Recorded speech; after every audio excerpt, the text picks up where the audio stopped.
इस वीडियो में मैं पेरेंट्स को बुरा नहीं बोल रहा हूँ और ना ही मैं इस वीडियो में उनकी टीचिंग्स को बुरा बोल रहा हूँ। मैं बस ये बताना चाहता हूँ कि आपकी जो लाइफ है वो आप खुद डिसाइड करोगे, ना ही आपके पेरेंट्स। आपके पेरेंट्स बस आपको राह दिखा सकते हैं, चलना आपको होगा। First of all respect your parents, they are the owner of your life. But कुछ ऐसी इंपॉर्टेंट चीज़ें होती है जो आपको अपने पेरेंट्स के अगेंस्ट जाके करनी होती है, जिससे आप अपनी लाइफ में ग्रो कर पाओगे।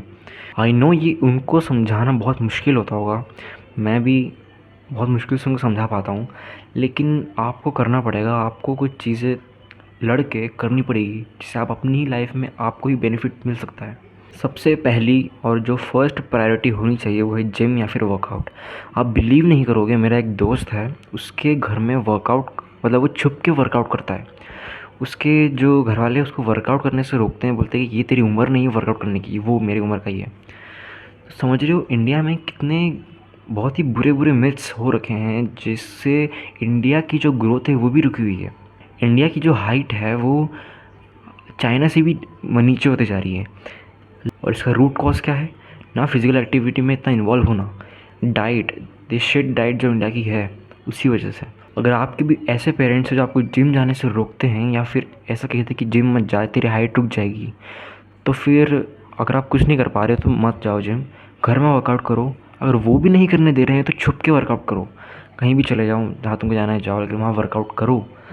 अगर तुम अब समझा समझा के थक गए तो फिर आप क्या ही कर सकते हो, करो वर्कआउट। आजकल जो पेन्स हो रहे हैं यहाँ वहाँ, चलने में प्रॉब्लम हो रही है, किसी को खड़े होने में प्रॉब्लम हो रही है, किसी को झुकने में प्रॉब्लम हो रही है, किसी को लोअर बैक पेन है, यहाँ सर्जरी वहाँ सर्जरी। ये सब क्यों हो रहा है? क्योंकि उन्होंने अर्ली 20s में, अर्ली टीनेज ईयर्स में उन्होंने फिजिकल एक्टिविटीज़ में पार्टिसिपेट नहीं लिया। वो लोग जिम नहीं किया, ना उन्होंने वर्कआउट किया। सेकंड है डाइट। अगर आपके घर में भी डाइट के नाम पे सिर्फ कार्बोहाइड्रेट्स या फिर चावल, दाल चावल ये सब खाया जा रहा है तो अभी भी बचाओ, टाइम है। क्योंकि ये सबसे ना आपका प्रोटीन इंटेक कंप्लीट होगा, ना आप ग्रो करोगे, उल्टा आपकी जो बॉडी है वो बहुत ही स्लीपी रहेगी पूरे दिन, और ना ही आपके ग्रोथ हार्मोन्स बढ़ेंगे, ना ही आपकी हाइट बढ़ेगी। बेटर होगा कि आप पैसे इकट्ठा करो, या फिर घर में तो सबके दूध आता ही होगा वो पियो। कुछ भी करो लेकिन पैसे जमा करो, कुछ भी करो लेकिन अपना प्रोटीन इंटेक पूरा करो। घर वालों से आपको थोड़ा लड़ना तो पड़ेगा।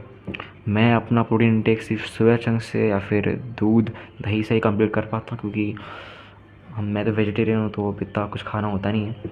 इस मामले में तो मैं भी कुछ नहीं कर सकता, क्योंकि अब मैं भी वेजिटेरियन रहा हूँ बचपन से, तो नहीं खा सकता मैं इतना कुछ, और ना ही मेरे को डाइजेस्ट होगा। अब आता है रिलेटिव्स क्या सोचेंगे।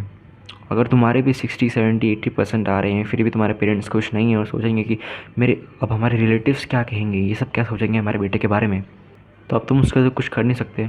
बस तुम अपने आप को इम्प्रूव कर सकते हो। लेकिन अगर तुम अपना स्ट्रीम चूज़ कर रहे हो, तुम क्या सब्जेक्ट लेने वाले हो 10th के बाद, तो वो अपने पेरेंट्स के प्रेशर में बिल्कुल भी मत लेना। साइंस, अगर अगर तुम्हारा साइंस में इंटरेस्ट नहीं है और तुम्हारे घर वालों ने, तुम्हारे रिलेटिव्स के प्रेशर से, घर वालों के प्रेशर से, अगर तुम्हारे घर वालों ने सबने साइंस लिया है और तुमको साइंस नहीं लेना है, तो मत लो। ना ही उनके प्रेशर में आना और ना ही ये गलत कदम उठा लेना, क्योंकि ये तुम्हारे फ्यूचर में तुम्हें बहुत ज़्यादा प्रॉब्लम दे सकती है। उल्टा तुम अपनी पैर में खुद कुल्हाड़ी मार सकते हो। अब आता है सप्लीमेंट्स के लिए जो इतने जो मिथ्स बने हुए, इतने जो फैक्ट्स हैं कि लीवर ख़राब हो जाएगा, ये हो जाएगा, वो हो जाएगा, बाल झड़ेंगे, ये सब बहुत ही वाहियात चीज़ें हैं। पैसे जमा करो, कुछ भी लो, क्रिएटिन लो, प्रोटीन लो। अब मेरे पास उतने पैसे नहीं है, मैं अभी नहीं ले पा रहा हूँ, लेकिन फ्यूचर में मैं ज़रूर इसमें इन्वेस्ट करूँगा और ये one of the best investment होगी मेरी लाइफ की। मैं अभी से ही मैं ये गारंटी दे सकता हूँ। पैसे नहीं हैं तो थोड़ा सेविंग्स करो, थोड़ा घर वालों के अगेंस्ट जाओ, अगर वो अलाउ नहीं कर रहे तो छुपा के वो पूरा करो। और मैं तो कहता हूँ कि उनको भी इनकरेज करो कि तुम भी ये लो। यूट्यूब में बहुत सारी वीडियोस है जो तुम उनको दिखा सकते हो, उनके जो मिथ्स है, फैक्ट्स है, वो उनको हटा सकते हो। अगर प्रोटीन पाउडर से, सप्लीमेंट से तुम्हारी प्रोटीन पूरा नहीं हो पा रहा है, तो होम जो घर में जो तुम्हारी प्रोटीन इंटेक पूरा करने की जो चीज़ें हैं, जैसे सोया चंक्स हो गया, दूध हो गया, दही हो गया, उनसे पूरा करो, लेकिन प्रोटीन इंटेक ज़रूर पूरा करना। तो यही थी वीडियो।